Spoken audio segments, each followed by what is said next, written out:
Good evening, Ambassador, Pro-Export Colombia, Society members, fellows, ladies and gentlemen.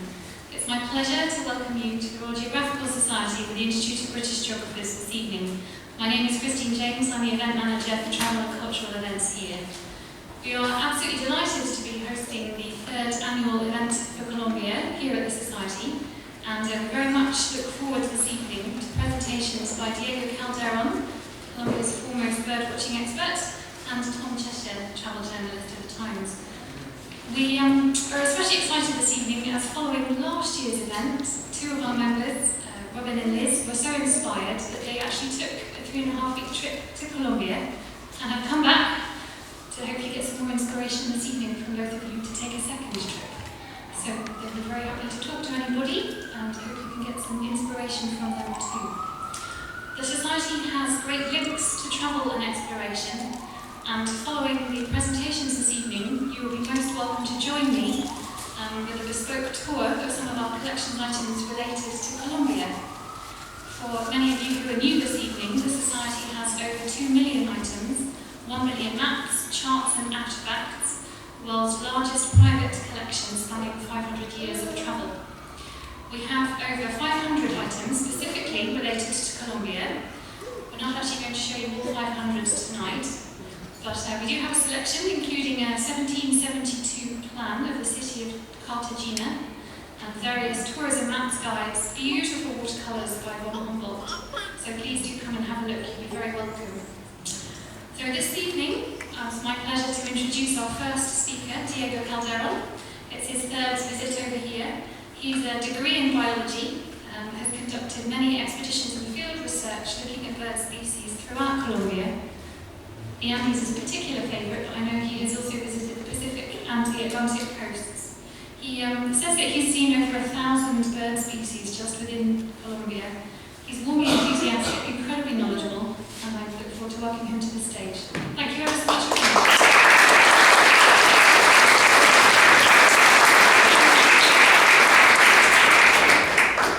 Good evening, everyone. It's a pleasure to be here again. Some of you have attended the past talks, and we've got some nice entertainment here with Colombian birds. And I hope this night is not going to be the exception. We are going to talk about the new birds that we have found in Colombia. Of course, restricted to a period of time, the last maybe 20 years, because Colombia has been producing birds since the 1950s or something like that, just periodically, almost every 3-4 years now, every year. So we call this talk an infinite source of new bird species. And basically, to give you a quick context of where we are, we're going to be talking about, we have to focus on the Western Hemisphere and around the equator on the New World. Colombia is a country that is a mix of several countries in South and Central America, because basically we are surrounded in the north by the Atlantic Ocean, by the Pacific Ocean in the west, and we share features like habitats and ecosystems and our fauna with several other countries, Venezuela and Brazil in the east, Peru and Ecuador in the south, and Panama coming from Central America in the northwest. As you can see, the Andean mountains come from the south, starting in Argentina and Chile, going north, and they split, as I'm going to show you in a sec, in several ranges in Colombia. The Amazon, we share it with Brazil, Peru, and Ecuador. We share also some of the ranges as the Llanos. And then let's do a little bit of focus in Colombia. So the first area, the Caribbean, is in the north part of the country, from the Guajira deserts, coming down almost towards Panama and staying in all this north area that is totally flat. It's almost 0 meters above sea level. We have desert, we have lowland dry forest that is very, very endangered ecosystems.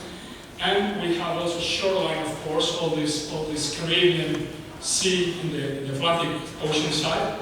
But we have a very, very important feature, that is Santa Marta. Santa Marta is this triangular littoral mountain that is huge. It's actually the tallest coastal mountain range in the world, because in less than 40 kilometers, it goes from sea level to almost 5,000 meters above sea level, having snow peaks. So the degree of variety that you have from the ocean to 5,000 meters is huge. You have a lot of ecosystems, as I mentioned here some, dry forest, tropical forest, wet forest, mountain forest, and paramo. That is this very, very specialized ecosystem in the almost below the snow peaks, below the tree line. So switching from the Caribbean a little bit south to the west, we have what we call the biogeographical choco. There is a zone that starts in Panama, comes all the way to the Colombian coast, and ends in North Ecuador. It's the wettest area in the world. It can rain a lot, like 15 meters of rain, 15,000 millimeters of rain per year. And it all happens because the Andean chain basically stops the rains, all the clouds coming from the Pacific, and everything condenses there, everything focuses there, the clouds, and there's a lot of humidity. We have the tropical wet forest in that area. Is considered super wet, mega wet. And of course, we have habitats that are pelagic, going outside the plate, and we have shoreline birds as well. Then we have the Andes, and as I mentioned, the Andes come from South and South America, basically being one big chain. In Ecuador, they have two slopes with a little bit of a valley in between. And then in Colombia, in the macizo, in the core of the Andes in Colombia, they split in three ranges.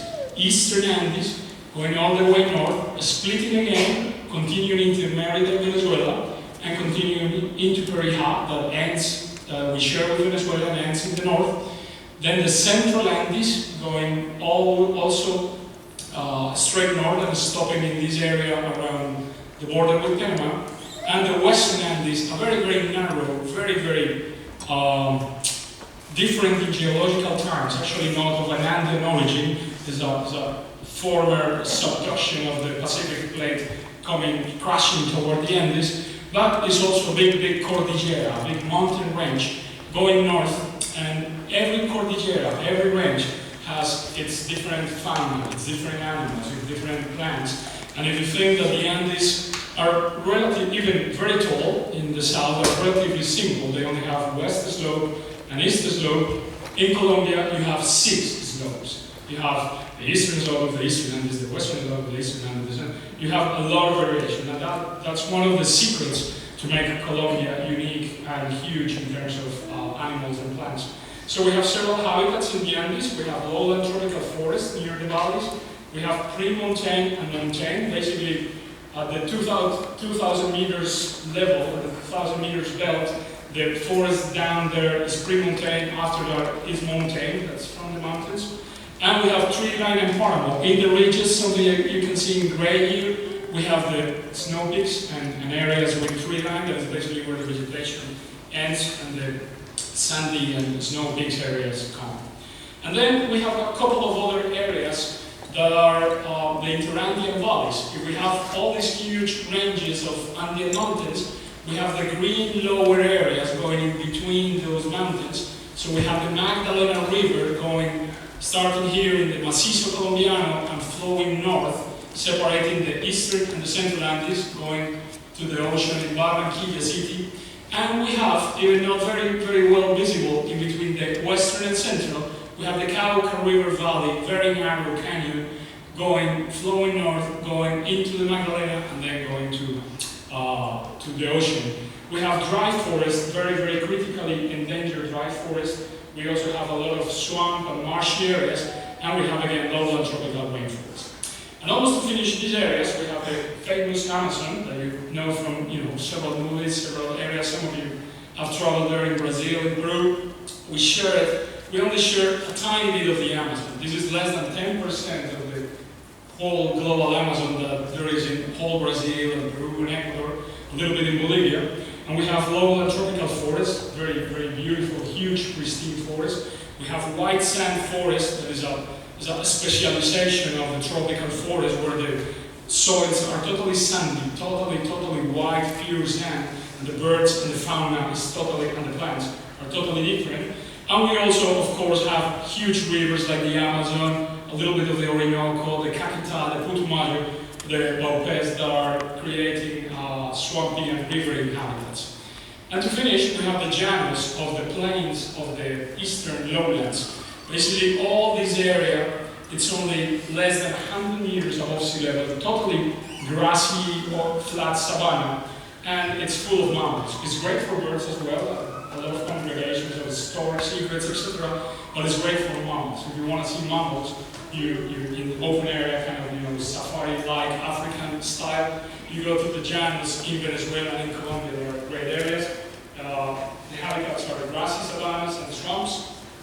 And a couple of quick facts, just to start with before starting with the new birds. Colombia is quite a big country, a little bit more than 1 million square kilometers than England, for example. That gives you an idea of the size. There is around 47 million people living there, especially congregated in the Andes and a little bit in the tropical Caribbean area. We talk Spanish, that's our mother tongue.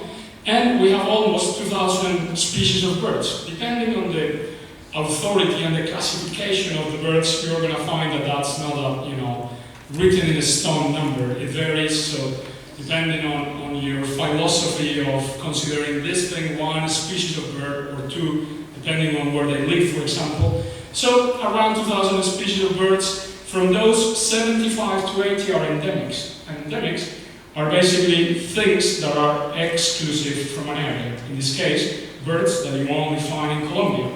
Even if it's a political division, Colombia versus Ecuador or something like that, is not very, very meaningful, but that makes a classification of the country in terms of the birds. And there is around 400 regional endemics. Those are the endemics that I really like, because there is endemics to the Choco, endemics to the Amazon, endemics to the Perijá Mountains in between Colombia and Venezuela. Those are the real endemics. Those are the real geographical and biogeographical interesting birds. So I'm going to show you birds that are new for the science, birds that were known before the dates I'm going to mention each was discovered. But before that, quickly, I have to talk about exploration, because we are the Royal Geographical Society, and because it's a very, very important part of this process of finding and discovering and describing new birds. So basically the exploration started with the trips made by Spain to found supposedly the New World. And then they also found this plethora of rare birds, rare things that had never been seen before, of course in Europe and in Africa or Asia. So after that, there was this kind of calm period where you started to get in the mid-1700s the expeditions from the crown of Spain going to map the plants especially, but in the botanical expedition led by Mutis, basically there was a couple of guys that were illustrators of plants that were really, really into birds. So these guys were collecting bird specimens and sending them back to the museums in Europe, especially in Spain. And a lot of the new birds, when they were described later on, were based on those specimens gathered in these expeditions. Also, the period from 1800 to the mid-1800s was very, very special and important because it was the period of the Bogota skins. What happened was that the Victorian times, the fashion was wearing bird little jewelry and accessories. So hummingbirds especially were exported from the Andes, Colombia, Ecuador, by basically indigenous guys that were trained by the expeditioneers from Europe to shot little birds and send them back, and they were processed and they were mounted in these little jewelry accessories. Actually, I'm going to show you one example of a new bird found because one of these Bogota skins deposited in a museum was identified as a bird not present in daytime. It's one of the nice mysteries on Colombian ornithology. And then to the half part of the 1900s, there was a lot of real scientific expeditions, most of those made by North American museums and institutions, where all these guys came and basically collected a ton of birds, brought them back to museums in Europe and in the States, and described a ton of new birds. Basically, like after Humboldt went to South America and noticed all the variety of birds that was in the Orinoco, he found the oil birds in Venezuela, etc. After that, a series of expeditions started to just go to Colombia, Venezuela, Ecuador, a lot to Brazil, and collect birds. Here we see Mel Carricker collecting with his son, Tinamus, in a table in Venezuela. And basically one of those species that they have there is a great-legged tinamou that is a very restricted species from Colombia and Venezuela. That was a very, very important period. Then, in the last part of the last century, it came all these Colombians, all these North American people and European people living in Colombia, most of them. A lot of the priests from La Salle society, religious society, were really, really important because they were, you know, like consumed naturalists. They were traveling all over, collecting birds, getting information on natural history. And Carlos Lehmann and Mark Anthony Serna and now Gary Stiles, a lot of people that has been, I'm not gonna give a lot of details, but it's been totally keystone in the development of Colombian ornithology. And nowadays, we have this new generation of very young people. Biology as a undergrad studies in Colombia is getting more and more popular and more serious, more dynamic. This new wave of people going, exploring, researching, finding new birds, finding a lot of interesting things, and permitting that Colombian birds are also protected. So let's start with the brand new birds found in the field. Someone went to the field, captured a bird, or photographed a bird, recorded the sound of a bird, and when it came home, realized it was new. Because he couldn't find it in the books, he couldn't find it in the audio guides, he couldn't get his colleagues pointing which species was, and after more research, they found it was new. So in 1992, the Cundinamarcan pita was found by Peter Kessner. Peter used to be in the consulate of the United States in Colombia, and he used to run away from his bodyguards to dangerous areas. In 1992, there were still dangerous areas in Colombia, near Bogota. So Peter climbed up a ridge that he used to see from his office, and he saw this forest so well conserved that he went there, he listened this ant pita singing very differently to the songs he was used to. So he returned with Gary Stiles, he collected some, and they realized it was a totally brand new bird. So this is the habitat, the ecosystem of the mountain cloud forest around there. As you can see here, my clients are really in a very steep situation. Seeing ant pitas requires that you get into the forest, that you get wet, that you sit in the ground for maybe 1 hour until they kind of walk by. Are very shy birds, but that's one of our new birds. In 1996, the chocovireo came to the Colombian list because it was captured by some guys from UK. Actually, this photograph is by Carl Downing. That's one of the people that found the chocovireo. And it's a small, really tiny canopy. It's in the higher part of the forest bird in this kind of habitat in the choco, very wet forest. There is no single day in the choco that you are birding and you are not getting wet. It's raining all the time. It's sometimes you have to cross a little bit of rivers and stuff. So these are pictures of the traditional situation. When you see chocovireo, you're really wet. Then in 1996, Gary Stiles went to visit the Chiribiquete. That is basically tabletop formations in the Amazon of Colombia, like the tepuis of Venezuela. And he found a new hummingbird that is restricted, is endemic to these tabletop mountains. So I think that besides Gary Stiles and maybe 10 Colombians, 15 Colombians, no one else has seen the bird. I actually have to go there yet to see this little hummer. It requires either helicopter or like 20 days in boats, going up rivers until you get to the base of these mountains, and then you have to climb up to some to see the bird. It's one of the really unknown birds in Colombia. 2001, the new wave of young students from Colombia starts to make their own field trips and to find exciting things. So one colleague from my university found the chestnut-capped pigeon. Pigeons are fruit-eating birds that are found in the canopy of the forest. It's probably that this bird has been seen before by some researchers, but they confused the bird with another one that is bigger, the dusky pigeon. So when they found this bird, it was basically sitting on a branch like this. This is a video from a couple of years ago. It's a very conspicuous bird. It's not inside the forest. It's not very shy or hiding. So this is the kind of habitat where it lives. So you can get to a rich forest, in pre-montane forest, not very high in the Andes, and you see it perch, like in the video, in those little twigs So, it was a bird just waiting to be found, waiting to be discovered by someone. Munchica wood wren is a beautiful little wren, wrens are all over the world, but this one was identified by Tsong. Actually, I highlight brand new because this wasn't totally brand new. When the book of Colombian birds was written by Hilty in 1986, he states the wrens in Munchica National Park seem so different that they should be a different species. And then in 2003, after some research, some genetical work, some good analysis, it was found that this beautiful singer, it was indeed a new bird. So that was really lucky, it came out. But then this is the typical situation with wrens. They are behind the foliage all the time. So you were really lucky to see that part of the video.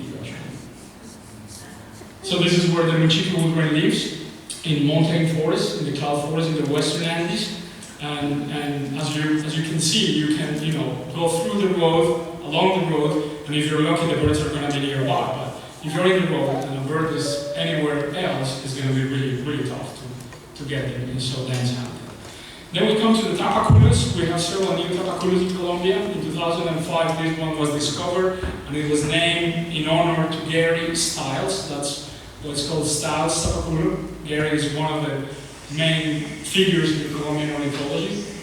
And basically, tapaculos are boring little gray mouse-like birds. They are really tough to see. They are in the ground almost all the time. And the only difference really is that they sing. All of them sing really different. So by voice, tapaculos have been discovered.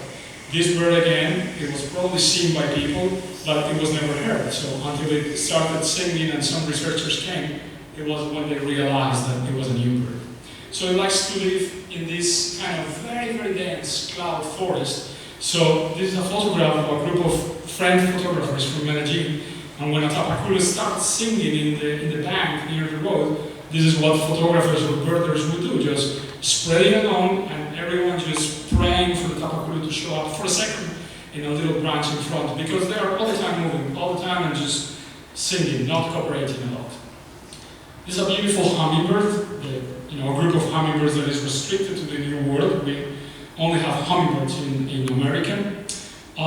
In 2005, the dusky starfrumet was not found, was not discovered, was refound. That's why it's also brand new and highlight, because 100 years before, Melbourne Carricker had collected a series of these hummingbirds, like 2 or 3, and put them in a museum.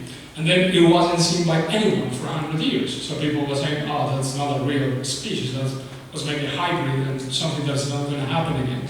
Then in 2004, some people go to these ridges in the Western Andes, and they found the dusky starfrumet just hiding in the palm. This is palm habitat. This is Esteletia. This is the palm plant. And basically here we are 4,000 meters above sea level. It's kind of the highest you can get with vegetation in the Andes. It requires, as seen in the video, really, really tough either hiking or horse trips or rides. And that was the only reason why the hummingbird was lost for 100 years. No one had gone there because, it was logistically challenging, it was not easy to get. But once researchers went there, it was discovered again. Another tapaculo, Upper Magdalena tapaculo, again, really boring, gray little bird living in the eastern Andes. It was found in 2005. Another hummingbird, beautiful, gorgeous pufflet. It was basically the same situation. Some researchers got to an area that was very, very steep and a tiny patch of forest with not a lot of vegetation, and they found a species that was totally brand new for the science, brand new for the world in the Western Andes. 2009, the Rio Orinoco, or Orinoco River spine is found by Venezuelan colleagues and Hilty, that is the author of the book on birds of Colombia. And this bird was basically found in this kind of habitat. It's really, really scrubby, really open vegetation in river islands. Here, this photograph is in a river island inside the Orinoco River. That there is the Colombian side, and in my back was the Venezuelan side. The Orinoco River is splitting, dividing into countries.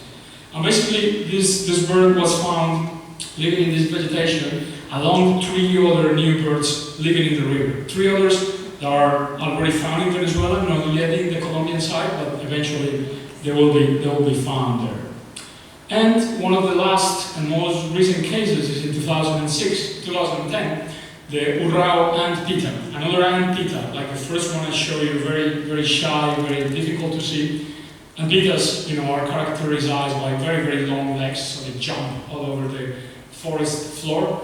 And this bird was important and was, very popular because different issues, you got 2 different names, 2 different teams of people at the same time describing it, giving it a name. So one of the names, and the one that is accepted by most people now, is Urrao ant pita. And this is the kind of forest where it lives in the western Andes, very, very dense cloud forest, this montane wet forest. And that's a nice video of these ant pitas that now they've been habituated to come to warms. So there is little feeding stations in the forest, like with hummingbirds. People hang hummingbird feeders with sugary water, and the hummingbirds come, and now they also put earthworms in the ground, and if you put them every day, at the same time of the day, ant pitas will know the dinner is ready, so they come to be fed. Really shy, difficult birds to see are getting, this way now, easy.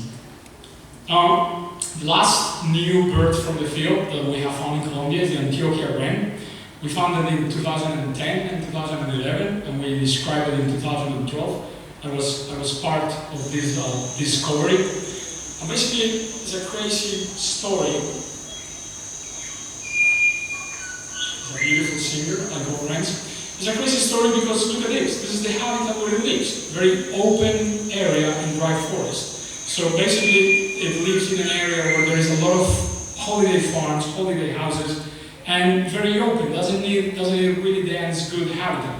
So this bird was just overlooked by several people in the past because it's very, very similar to others. This is our Antioquia wren, and this is the Nicephalus wren, and this is the Rufous and white wren. As you can see, the difference, they're really, really subtle. But we did a nice work on genetics, on voice, on plumage, and we finally got to say that this Antioquia wren was a new bird for the science, a new bird found, and we described it. So that's the Antioquia wren. Antioquia is the name of the department where I live, in the Central Andes. Medellin, the second biggest city in Colombia, is the capital of Antioquia. So we name it, in honor to Antioquia. So from the museum collections, from these Bogota skins, also some birds have shown up. 100 years before, this bird was sent to the Academy of National Sciences of Philadelphia as a hummingbird in the Bogota skins period. Fortunately, it didn't come to the dress of someone or to the hat of someone. And after several years of study, in 1993, Gary Graves from the Smithsonian Institution says this is a new species, a valid species. All the genetical work, all the measurements, everything makes us to think there's a new species that no one has described, but sadly is extinct, 100 years without any record. So a couple of years ago, the hummingbird, very similar hummingbird, shows up, just 2 hours north from Bogota. This was madness. In England, you have something called twitching. When a rare bird comes, to the island, everyone runs there and sees the bird and breaks the law and makes everything to see the bird. This was a twitching event in Colombia because supposedly the Bogota sun angel has shown up. So Rojitama is the name of the reserve, the little private reserve where it shows up. All the features were perfect. I actually took a flight the next day and I crashed the car that I was driving just 5 kilometers away from the reserve. And then medical issues prevent us to see the bird. But a lot of people went there, saw the bird. So Gary Stiles was actually there with a couple of my very eager clients that flew from the States to see the bird. And the owners of the reserve were studying the bird. And Gary and us did genetical analysis, we did measurements and a lot of stuff.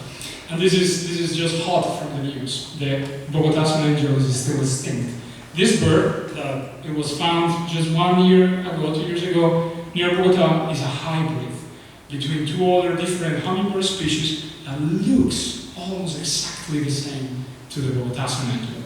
So everyone got really, really excited, but it was again just nature joking people.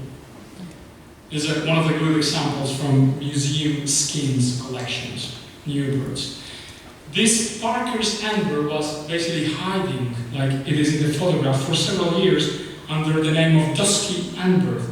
It was thought to be dusky antbird, but then some guys from the States said this thing is singing differently and the plumage looks a little bit different. So they made a lot of research in the museum, and they finally found that the dusky antbirds from certain areas of Colombia were really a different species, and they call it Parker's antbird. Beautiful, beautiful birds that, if it's not because the museum specimens, the museum skins in the collections, it wasn't being able to be realized that it was a new species. So here we come with the splits. The splits are like Parker's antbirds, those birds that are used to be thought they are called this way, but someone says, wait, they sing different in the Western Andes than to the Eastern Andes. And they make genetical analysis, they make voice analysis, behavioral analysis, etc., and they split the bird in two. So they keep one of the birds named like the old name, and they give a new name to the new one. Are basically like a mixture, and then they clear up the things and split. Beautiful woodpecker. It was used to be called golden-naped, because it has a golden-naped woodpecker, and it used to live in Costa Rica, a little bit of Panama, and Colombia. But then the Colombian populations proved to be totally different, totally isolated, so it was called beautiful woodpecker in 2004. That was a split.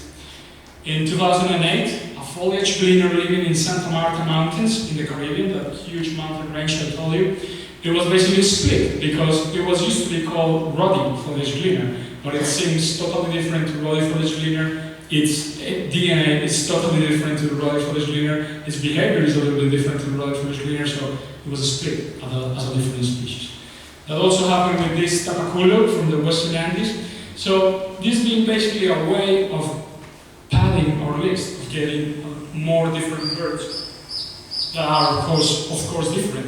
And that was the case with Magdalena antbird, that it was also known from Panama, Venezuela, and Colombia. But then in 2010, voice analysis, that's why I put the video, the song analysis proved that the populations in Colombia were totally brand new bird, and it's almost endemic of the country, it's almost exclusive to the country. And this, over there, these are chachalacas, the Colombian chachalaca, that is endemic now. I don't know why the video is so short, but I wanted just to show you that it's a very, very noisy bird. It's all over the country in the Andes.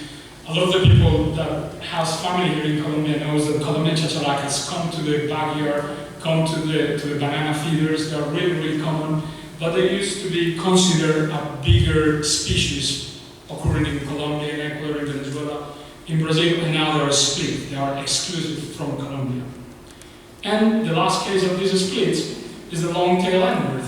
This thing looks a lot like this, a lot like this, a lot like this, but they are now all different species. Based on what? On DNA, on voice, on range, on distribution, on a lot of things. Even very subtle differences can make the real difference. So when this was split, we gained two birds, one endemic and another near endemic to Colombia. These ones, I'm going to only show you a couple, are waiting to be separate, to be split. So this is a painted parakeet that is all over this area that is shaded in Venezuela, Guyana, Brazil, and a little bit in Colombia as well. So the painted parakeet in this part of the yellow dot is so different that it's going to be split as a new species that is going to be only in Colombia. The ones in the blue dot are going to be the same, a different new bird, and the ones in the green, these ones we share with Venezuela. But that's an example of a species that is being considered only one and is going to be split in 2 or 3 or 4 more birds. The same case with the maroon-tailed parakeet, a mainly Amazonian bird that we share with a little bit of Venezuela, Brazil, Ecuador, and Peru. But then we have the white spot, that is this bird, in the Andes, that is very different from the other populations. And after some studies that are going to be finished soon in the next years, is going to be split. So we're going to have one more endemic bird, only Colombia, and the purple ones are these. There's the chocolate parakeet in that wet area that we're going to share with Ecuador. But they will not be any more maroon-tailed parakeet. They will be different species. And the craziest case is the Rufus and Pita, another of these chunky, long-legged guys. Rufus and Pita is only one species all over its range in Bolivia, Ecuador, Peru, Colombia, Venezuela, and it's going to be more than 9 or 10 different species. It's just a bird that looks very similar, but it sings different and its DNA is very different. So the red one is going to be only Colombian, and the blue one is going to be only Colombian. The yellow ones we're going to share with Venezuela, and the gray and white ones we're going to share with Ecuador in the south. But that's one of those cases where one species gets split, gets divided in several ones. And this is the most exciting part of the talk, maybe, even very short, but this is most exciting because these are birds that we already know they are new, because we know they sing so different, their DNA is so different, their behavior, etc., is so different to the ones that they are supposed to be named, that it's only a matter of, research and proper publication of papers to go on to be described as new birds. So one of those is this tapaculo that you find in the Western Andes in an area called Alto Pisones. It's basically one of those gray, boring birds again, but it sings totally different, and by voice, tapaculos can be tell apart. So basically, repeating that phrase, this tapaculo can be singing for 25 minutes without stopping. That's the way it is. So once that we have gone to areas in the Western Andes and we have heard this, we have realized that, wait, that's a tapaculo call that we have never heard before. Now the pattern in these areas is so clear that this is going to be described as a new species. This is the area where it lives, very, very wet habitat, a little bit of a trail, and then very dense habitat is tough to see, easier to record and hear, but then it's going to be a new one, Colombian new one. Another tapaculo, now very exciting, not very colorful, I know, but one of those that we found on the border between Colombia and Venezuela, in Perijá, that finish of the Eastern Andes, very, very steep slopes, and there is also very, very endangered paramos, because this kind of Stellatia, the palm plant, is endemic to that area. There's been some grazing, some cattle ranching, so the tapaculos are new and they live in these forested areas that, being honest, are in better shape in Venezuela. That's very good for the species. It's going to have habitat. And then the last one to finish is this very, very charismatic, beautiful owl. Who doesn't like owls? It lives in Santa Marta Mountains. And basically, 20 years ago or so, Paul Koopmans, a guy from Sweden, he was one of the guys that had most, has a huge knowledge of the bird sounds. He went up birding to Santa Marta, to this kind of habitat, really steep, dense, very grassy sometimes because of the bamboo habitat, and he heard a different owl that he's never heard before.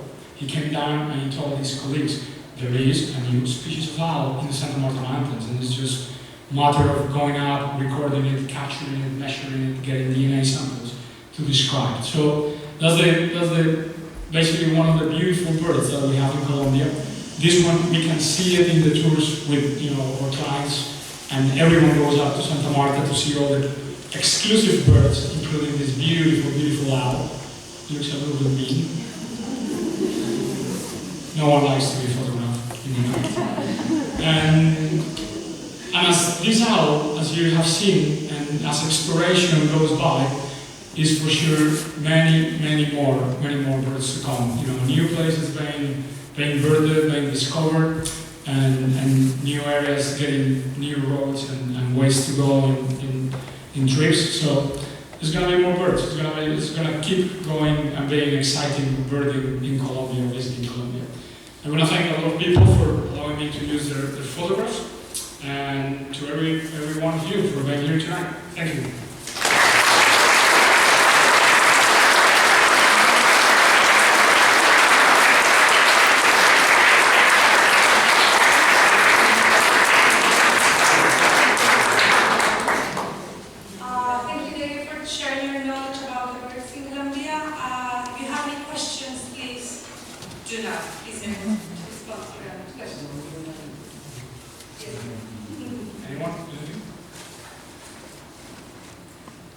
examples of lumping birds together where two previously separate ones were put together? Because, you know, all this splitting is an absolute nightmare for conservation. Yeah. Because you're in a tiny, I'm not saying there's anything wrong, but it just is. Yeah. So it's a nice story where suddenly you find, say, two rare things become one. One species. One thing, easier to... It's been happening, and that goes like on and off by waves. You know, there's the splitters time and then the lumpers time, and it depends on the academy. Like Europeans have been a little bit more conservative.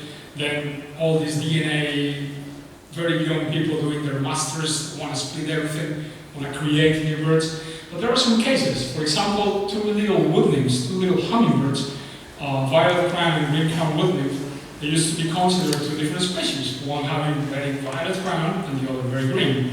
But then a lot of people started to notice that they kind of mix in some areas. And some areas that you used to have only little hummers with violet crowns, some greenish areas in the crown could be noticed, or some individuals with a total green crown were in the area. So they carried, you know, good genetical analysis and a little bit of voice. And basically that's the most recent lumped birds in Colombia. Two hummingbirds that were considered like two different species, and we were all, you know, happy showing two different hummingbirds to our clients, and then they become only one. So yeah, no, it's not only about gaining numbers of birds adding the list of the countries, but sometimes being conservative and saying, okay, this is not so different. If they could find, they would still copulate and reproduce, and you know they are still the same species. It's happening, especially more and more in the last years. But you still have two nice different forms.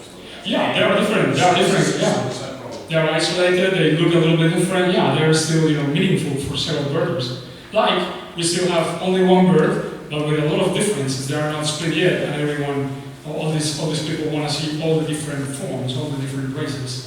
So this is the opposite case. Yep. Can I ask where a good place is to go and see birds close to Medellin if you're an artist? Oh, near Medellin. You know, one good thing with Colombia, everyone is listening to me? One good thing with Colombia is that the cities are surrounded by good parks, national parks, and good forests. So if you go to Medellin, if you go to Bogota, if you go to Cali, there's great places half an hour. If you're interested in Medellin, I can give you, of course, more detailed info, but there is La Romera Reserve, El Escobar Reserve, La Padilla Reserve, that encompasses from 2,000 meters to 3,200 meters. So near Medellin, and this is half an hour from the city in a taxi or very, very, very handy, you know, drive. You have from tanagers to hummingbirds to furnarids to toucans. And then if you want to spend 30 minutes more, you go to the dry forest, see our new Antioquia wren, and there's a ton of places. You don't have to go away from the cities in Colombia to get good birds, endemics and restricted range birds. It's really, really interesting to put that as well. Thank you very much.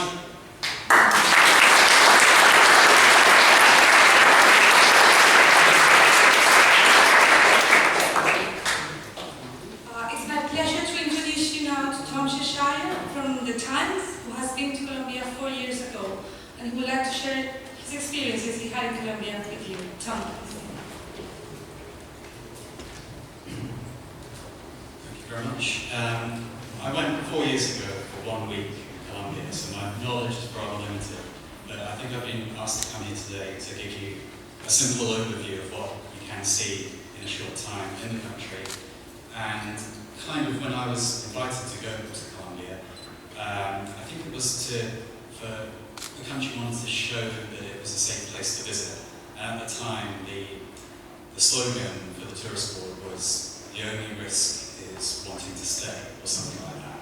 And so they were trying to prove that, you know, it's a safe place, and that word risk was the big fear factor that, you know, you couldn't go to Colombia, you might be hijacked, kidnapped, there's drug barons on the loose, you know, it was a troublesome place to go. I'll give you an example of the kind of way things have changed. Is that a couple of weeks ago, or maybe in the last month, the Times ran a piece on a family holiday in Colombia. I don't think we could have even imagined that 2 years ago, or certainly not 4 years ago. And so, really, that was why I was invited. And what you're going to see are a series of basically holiday snaps. But they're very amateur, but they'll give you, if you haven't been to Colombia, a small insight into what you can see. And I noticed now that they've changed their slogan to magical realism, which kind of fits into one of the places I went to, which was connected to Gabriel Garcia Marquez.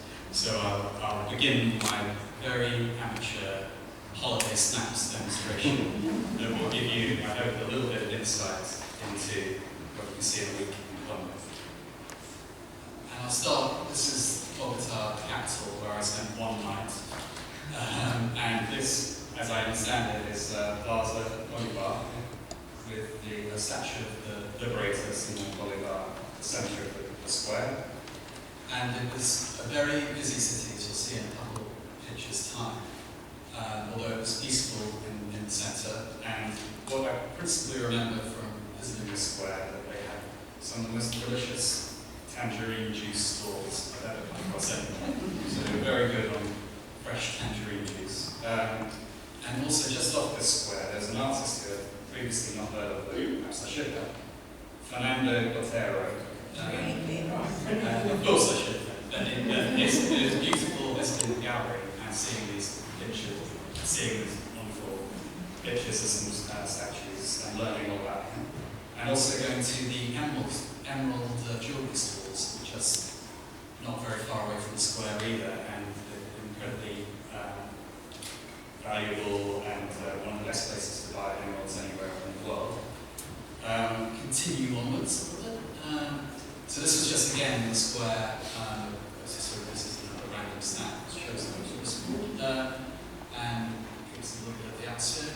Now from here, this for me, I've used an embarrassing picture. So at the top of one of the features of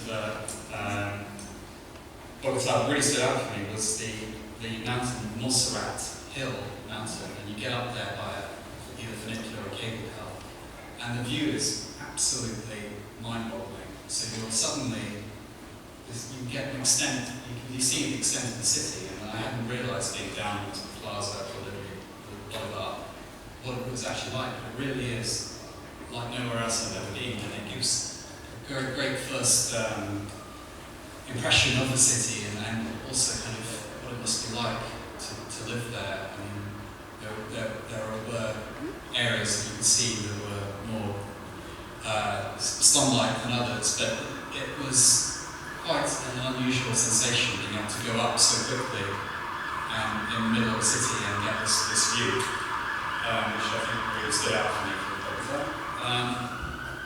And this is another aspect of that. You can see the security there, and at the time I went 4 years ago, the guidebooks were saying, do not climb down the mountain at night, it's dangerous, don't go up on your own. I'm not sure whether the advice is still as strict on that, but there was definitely security, and it didn't feel unsafe, let's put it that way. And these are some of the now we're into Santa Marta. So on the trip that was arranged for me, I went to the north coast on the Caribbean, and I was shown Santa Marta, and it was a very sleepy place, and it was where the conquistadors, first town created by conquistadors in 1525, and there was a beautiful gold museum there. And in fact, previously to going there, I was shown on the edge of Bogota a place called Guatavita, which is believed to be where El Dorado, the story or the legend was that if anywhere is El Dorado, it's perhaps this place on the edge of Bogota, where in the past the kings of the land at those times would be taken out into the middle of the lake, distant land, they'd be covered in gold dust and plunged into the water as an annual ritual to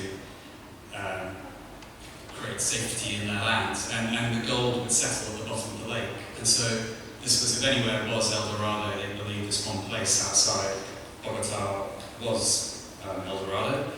And anyway, in Santa Marta, this very sleepy place, they had a terrific gold museum, which you can visit. And this was near the cathedral in Santa Marta, as I remember. Father was asleep by school. Now this is where Simon Bolivar spent where he died. He died in 1830, aged 47, of tuberculosis, and it was in this place on the edge of Santa Marta, and there's now a big monument in his memory, and this is apparently his final bed. So that's another one of my oldest maps. And I'll continue onwards. And this is statue to Bolivar, and I remember this tree, I think it's called a salmon tree, I might be wrong with that, but it was full of iguanas, and so you can't quite see them. And one thing, I can't recall seeing a single bird on this whole trip, which doesn't really I see things at all, but I'm sure I remember hearing birds from time to time, but I wasn't looking out for birds. But there were lots of iguanas in this tree, and that was what I remember from that. And now this fellow, I think it's also in Santa Marta, and it's also I'm interested in football. This is Valderrama, the very famous Colombian footballer, and they're very proud of him. Sorry? No, it's anyway, he's a quite a crazy statue to him. And this was the kind of scenery. So not many people think of Colombia possibly as having a Caribbean coast, although obviously it does. And there are many beautiful beaches that you can see along that area. Now, this Cartagena, I don't pronounce that right, is where Gabriel Garcia Marquez was born, and it's where they believe, for his book 100 Years of Solitude, was based on this small town. So it was Macondo was the basis. This was used as the basis of that place within the book. And these yellow butterflies within the book is one of the motifs of the novel, of the kind of magical realism. And so it's quite nice going to this town in the middle of nowhere and seeing little touches of the famous book kind of here and there when you look in different places. The locals have developed that. And there's a lovely cafe where you can apparently drink coffee, where he drinks coffee when he visits. This is a sort of idea of the type of feel of this very isolated place. I think this is possibly the cafe I went to. And this is a picture of him. I think his name is Gabriel Garcia. And there's very people below us are obviously very, very proud of him. And so from here, this is the actual house. They call it the museum house. And you can see where he was brought up. And obviously that fits in with the new themes of magical realism. I don't think many writers have actually influenced the tourist boards slowly before, so we've achieved something now. And now, the real reason I went to the country was to visit this particular place, and this is on the edge of Santa Marta, and it is the guest lodges that are run by people who used to grow cocoa plants, and these are the plantations which are then used to create the raw materials for cocaine, and obviously that being the big problem with the drug barons and the security problems in the country, it was symbolic. And I think this was actually a project that began in 2007 or so, and it was a UN-backed scheme. So you've got the people who, when you go there, they can tell you, oh yeah, we used to remember the helicopters coming over, we all run from cover, and they've got the stories of how the soldiers would come in and everybody would disappear, dispersed into the forest, the kind of scenery where you see lovely birds. And only the donkeys would be left there with packets of cocoa in their pouches, and not knowing what's going on, obviously, as people running around with guns. But it was there were about a dozen or so of these very simple guest lodges and guest houses, and you just have no air conditioning, mosquito-free, and incredibly peaceful, just on the edge of the mountains, I believe the Santa Marta Mountains. Anyway, that was kind of symbolic of the way the country's changed. That was a picture of it standing in Scotland. And these are some of the people who had the stories to tell. And it was really the highlight of my trip, because you got in one fell swoop and the story of how things changed for the better, given improved security in the country. And it was nice just to basically chew the fact and sit outside and eat normal food and local food, and they would always have the, as I remember, soap operas on the TV. So that was that, and that was inside the now, when on the edge of Santa Marta, there's a beautiful national park, which they're very, very proud of, rightly, and where many species of bird are no doubt lurking, called the Taxonomy, I'm make sure I get that right, National Park, and Taxonomy National Park. And this is where the Kogi people live, and the indigenous people, and average top maximum height of about 5 feet.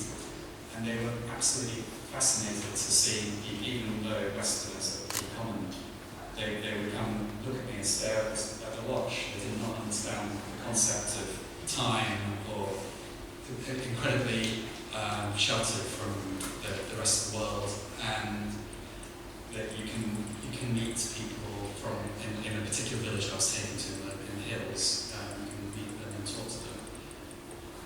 And it's a mountain range with beautiful birds lurking in the trees. And the Taxonomy National Parks, this gives an idea of the coastline. And again, I think most people do not imagine the beaches of Colombia. And there they are again.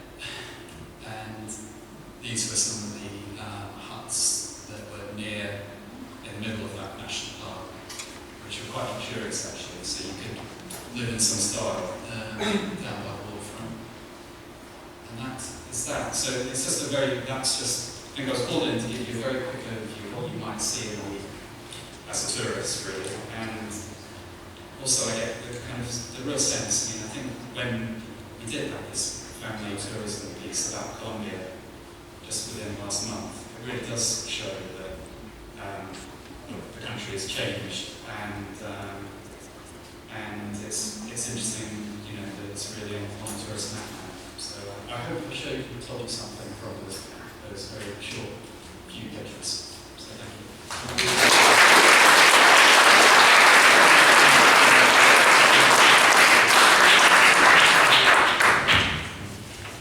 Well, this is it.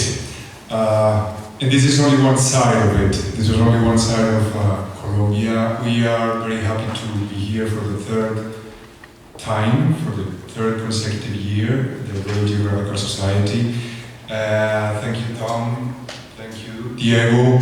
And of course, thank you to the Royal Geographical Society. My name is Juan Perez. I'm the director of ProExport, which is the Colombia Tourist Board. We are based here in London, and we will be very happy to talk to all of you when you start planning your holidays in Colombia. We'll be very happy to assist with ideas and support. And actually, we have tonight with us here two of the Colombian specialist tour operators, Travel the Unknown and Chameleon. They are here with us, and you can see them outside. So once again, thank you all. Thank you very much for being here, and please